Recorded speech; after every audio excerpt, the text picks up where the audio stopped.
रक्षक रक्षा करो। हे रघुनंदन रक्षा करो। सीते, अब हम पंचवटी से बहुत दूर आ चुके हैं। तुम्हारी ये पुकार तुम्हारे रघुनंदन तक अब कभी नहीं पहुंचेगी। रावण प्रभु श्री राम घट घट के वासी है, हर कण में बसते हैं। यदि उनके भक्तों को या सहायकों को यह आभास भी हुआ कि तुमने मेरा हरण किया है, तो तुम्हारे किए हुए अधर्म का फल तुम्हें इसी क्षण प्राप्त होगा। सीते, दशानंद रावण हूं मैं। 10 दिशाएं मेरे नाम से कांपती हैं। मेरा मार काटने का कोई दुस्साहस नहीं करेगा। देखा नहीं तुमने वो गिद्धराज जटायु, क्या हुआ उसका? राम की भक्ति में प्राण त्याग दिए उसने। रघुनंदन तुम्हारे सारे अधर्मों का, सारे अन्याय का न्याय करेंगे रावण। अन्याय तो तुम्हारे रघुनंदन ने किया था मेरी बहन सुपर्णखा पर। मैं तो केवल उसके बदले में न्याय कर रहा हूँ। यदि तुम न्याय और धर्म के विषय में तनिक भी जानते तो रघुनंदन के सम्मुख आते। इस प्रकार उनके पीठ पीछे उनकी स्त्री का हरण नहीं करते। सीते, तुम्हें क्या लगता है तुम्हारी ये धर्मयुक्त बातों से मेरा हृदय परिवर्तन हो जाएगा क्या? अब तुम केवल सत्य को स्वीकारो।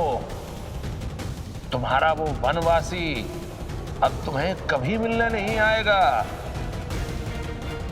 अब तो तुम रावण की रानी बनोगी।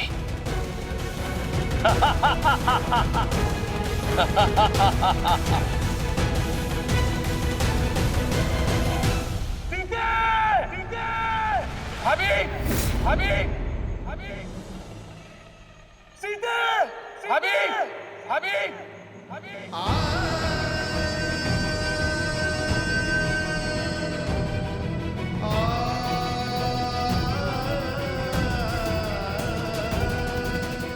मुझे रघुनंदन तक अपना संदेश पहुंचाना ही होगा।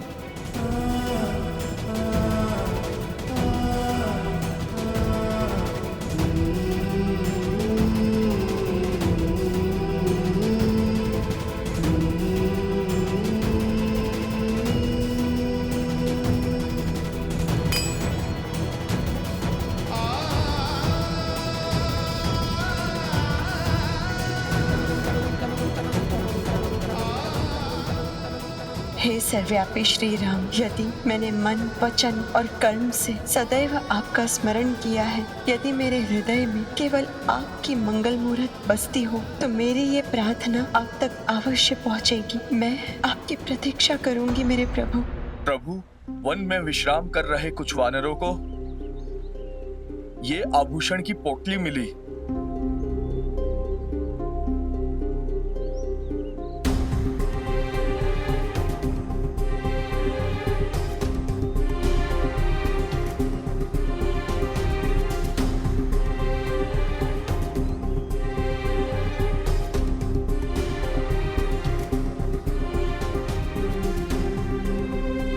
ये आभूषण तो सीता को स्वयं मैंने उपहार में दिए थे।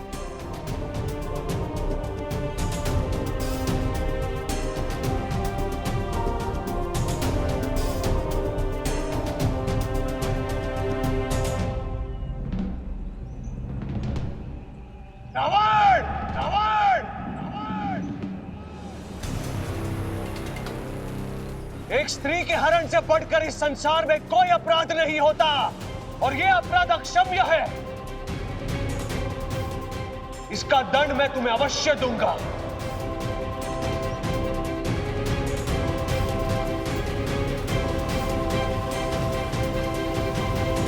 प्रभु, आप केवल आज्ञा कीजिए। प्रभु, इस समय मेरे हृदय में भी वही पीड़ा है जो आपके हृदय में है। एक और रावण ने माता सीता का हरण किया, और दूसरी ओर मेरे अपने ही भ्राता ने मेरी अपनी पत्नी का। हे प्रभु, अब इस पीड़ा और अधर्म से आप ही हमें मुक्ति दिला सकते हैं। मित्र सुग्रीव, बाली का अपराध रावण से भी बढ़कर है, क्योंकि एक भाई होकर भी अपनी अनुज वधु पर कुदृष्टि डाली है उसने। संसार को ज्ञात होना चाहिए स्त्री हरण का क्या दंड होता है। हनुमान, जी प्रभु। मैंने निर्णय कर लिया है, सबसे पहले मित्र धर्म निभाऊंगा। सर्वप्रथम बाली का वध करके।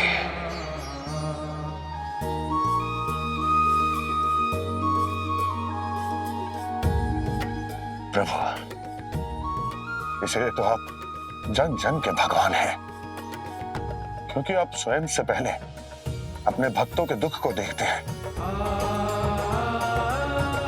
प्रभु, अब जो आप आ गए हैं तो मुझे मेरे जीवन का उद्देश्य मिल गया है। प्रभु, आपके इस धर्म कार्य में मैं हर प्रकार से आपका सेवक रहूंगा।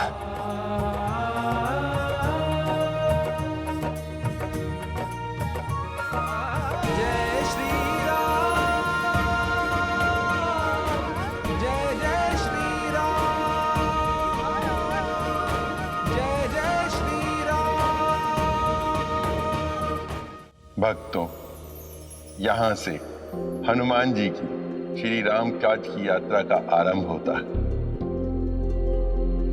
और यहीं से वो स्थिति उत्पन्न होती है जिससे पहले बाली और उसके उपरांत अधर्मी रावण का वध होगा। इसीलिए हनुमान जी सर्वप्रथम प्रभु श्री राम को बाली के अहंकार के प्रतीक ताड़वन लेकर गए।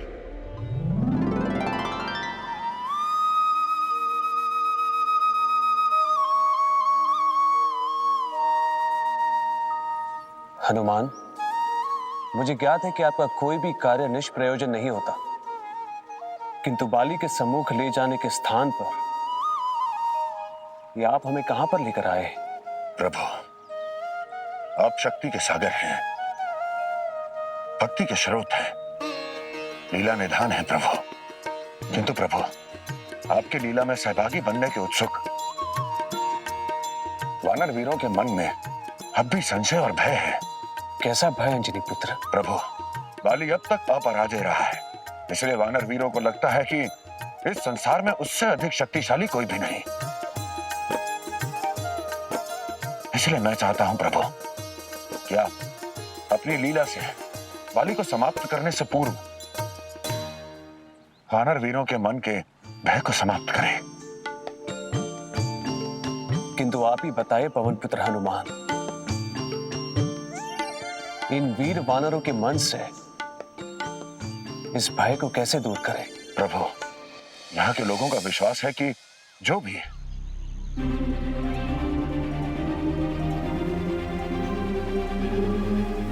इन 7 ताड़ के वृक्षों को एक बार में एक तीर से भेद सकता है, केवल वही बाली का वध कर सकता है। जय श्री राम।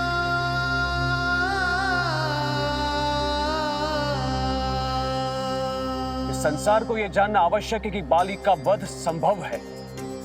श्री राम राम राम। ये ताड़ के वृक्ष मेरे लिए अधर्म के प्रतीक है और मैंने संकल्प लिया है, इस संसार से अधर्म को समाप्त करूंगा।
सीते, तुम्हारा स्थान यहाँ काल कोठरी में नहीं, हमारे हृदय में है, हमारे राजमहल में है। मैं तुम्हें यहाँ बंदनी बनाने नहीं लाया, मैं तो तुम्हें अपने हृदय की स्वामिनी बनाने लाया हूं। इसलिए तुम स्वतंत्र हो। जिसका मन अधर्म से अधीन हो, वो क्या जाने स्वतंत्रता का अर्थ। सीते,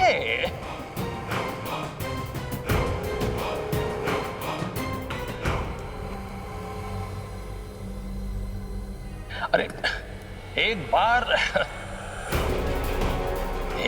अपने सौभाग्य को देखो तो सही, इस स्वर्ण की लंका को तो देखो। कोई भी कक्ष, कोई भी स्थान तुम्हें प्रिय लगे, वो तुम्हारा। ऋषिवर, अहंकारी रावण माता सीता को स्वर्ण लंका दिखा रहा था, किंतु माता सीता एक एक पग उस लंका को नाप रही थी, जो उनके दुख और क्रोध की अग्नि में शीघ्र ही भस्म होने वाली थी। क्योंकि माता सीता का लंका जाने का केवल एक ही उद्देश्य था, अधर्मी रावण और उसकी अधर्म नगरी का संपूर्ण विनाश। एक बार तुमने रावण को अपना लिया तो फिर पूरी स्वर्ण की लंका तुम्हारी। तुम्हारे कहने का अर्थ है कि ये अधर्म की लंका। ऐसा सुख, ऐसा ऐश्वर्य तुम्हें तीनों लोकों में दिखाई नहीं देगा। अरे ये लंका केवल लंका नहीं है, ये तो धरती पे स्वर्ग है। इसे स्वयं विश्वकर्मा ने निर्मित किया है और यहां हर समय इस सृष्टि के सभी देवी देवता मेरी सेवा में उपलब्ध हैं। सीते,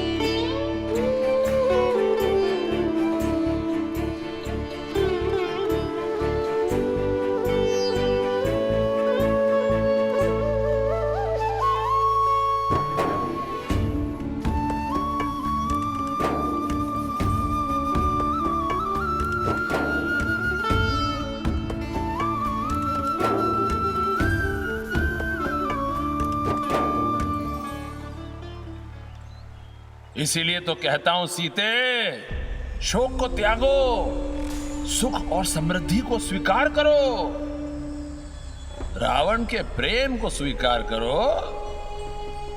यह समय सौभाग्य के उत्सव मनाने का है। रावण, मैं शोक नहीं, प्रतीक्षा करूंगी मेरे रघुनंदन की इसी अशोक वाटिका में। तुम्हें क्या लगता है ये अशोक वाटिका तुम्हारा शोक हर लेगी? और वो वनवासी इतनी दूर से तुम्हें लेने के लिए यहां तक चलाएगा? क्या ये सोचकर तुम्हें अभी से भय लग रहा है रावण? है उस वनवासी से। लोक विजेता हूं मैं, दशानंद हूं मैं, रावण हूं मैं। स्वयं से जितनी प्रशंसा करनी है कर लो रावण, किंतु रघुनंदन के सम्मुख तुम्हारा ये अहंकार तिनके की तरह उड़ जाएगा। किस राम पर इतना अभिमान कर रही हो तुम? उस राम पर जिसको मृग की माया ही समझ में नहीं आई। वर्षों से वन में यहां वहां भटकता फिर रहा है, किंतु ये तक समझ में नहीं आया कि स्वर्ण का मृग तो होता ही नहीं है। नहीं रावण, मैं उस श्री राम की बात कर रही हूँ जो सब कुछ जानते हुए भी उस चोटिल हिरण के पास पहुंचे, क्योंकि माया में पड़े जीव का भी दुख उनसे देखा नहीं जाता। ओहो हो, दूसरों का दुख दूर करने वाला अब तुम्हारे दुख में वन वन भटक रहा होगा। उसमें भी उनकी कोई लीला होगी जो तुम जैसा अधर्मी कभी समझ नहीं सकता। लीला? जिस व्यक्ति का राज्य उससे छिन गया, जिसकी पत्नी उससे छिन गई, जिसके ना सर पे मुकुट है ना पीछे सेना, ऐसे व्यक्ति का इतना गुणगान। माना कि रघुनंदन के शीश पर स्वर्ण मुकुट नहीं, परंतु जो तुम देख नहीं पाए रावण, वो ये है कि रघुनंदन के शीश पर लोगों के विश्वास का, उनकी आस्था का, उनकी रक्षा का मुकुट है। और जिस दिन तुम उनके समक्ष आ गए तो तुम्हारा यही स्वर्ण मुकुट उनके चरणों में झुक जाएगा। बस, बहुत निरादर कर लिया तुमने मेरे प्रेम का। इतना समझाने के बाद भी तुम्हारे सर से राम का रंग भी उतरा नहीं। एक मास का समय देता हूं मैं तुम्हें। यदि इस समय में तुमने मेरे साथ विवाह करने का प्रस्ताव स्वीकार नहीं किया तो राम नाम जपने का दंड दिया जाएगा तुम्हें, मृत्युदंड। एक मास तो बहुत दूर है रावण। तुम्हारा विनाश तो अब से, इसी क्षण से आरंभ हो चुका है, क्योंकि मुझे पूर्ण विश्वास है कि प्रभु श्री राम ने तुम्हारे अधर्म का विनाश करने के लिए अब तक अपनी धर्म रूपी धनुष की प्रत्यंचा खींच ली होगी।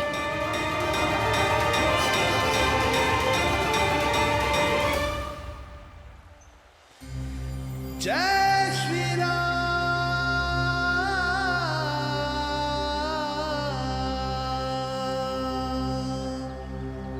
धर्म ध्वजा कहलाने वाले, मार्ग सत्य का दिखाने वाले, अधर्म अत्याचार पे सदा सच का तीर चलाने वाले, मर्यादा पुरुषोत्तम अवध के स्वामी। जय श्री राम, जय श्री राम, जय श्री राम, जय श्री राम। प्रभु धन्य है आप। सब तरह से सामर्थ्य होते हुए भी आपने अपने भक्तों का भय दूर किया। प्रभु अब हमें पूर्ण विश्वास है बाली का अंत अवश्य होगा। मित्र सुग्रीव, हमें शीघ्र ही बाली के सम्मुख ले चलिए। अब एक क्षण भी उसे जीवित रहने का अवसर नहीं देना चाहता मैं। सम्मुख? किंतु प्रभु।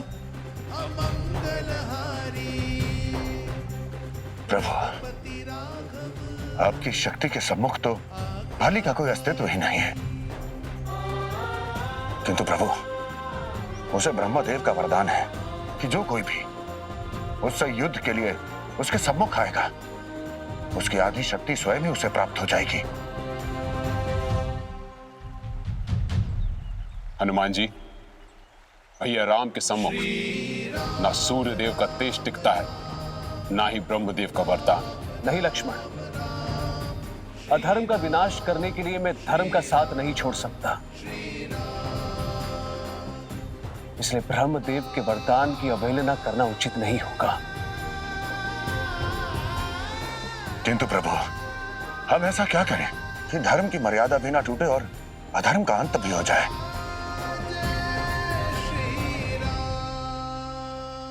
फिर एक ही मार्ग है हनुमान। मैं स्वयं बाली के सम्मुख नहीं जाऊंगा।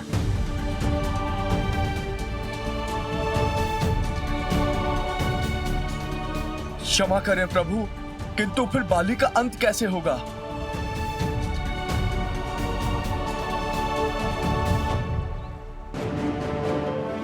हनुमान, अब आप जाएंगे बाली के सम्मुख और मित्र सुग्रीव की ओर से युद्ध की चुनौती देंगे।